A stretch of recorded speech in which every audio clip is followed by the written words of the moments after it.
Dapat po kasi nating malaman that the military and the police should step away from civilian politics or from politics. Po silang business sa politika. Wala silang karapatang magbigay ng opinyon.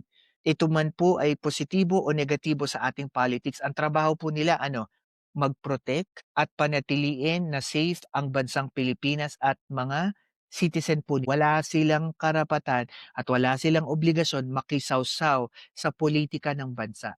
So, maganda na sinabi dito ng nagpahayag kasi sa isang article nagpahayag ang AFP nung, inaresto si Romeo Pockis na sila po ay sumusuport sa gano'ng adhikain kasi hindi nila tino-tolerate at hindi nila inaalaw itong mga ex-military general na pumunta sa kanilang mga active, military officers para mag-impluwensya at mag-revolt against the president. Guys, importante nating malaman ito kasi nagkaroon ito ng malaking chilling effects po ng mga Duterte sa DDS supporter.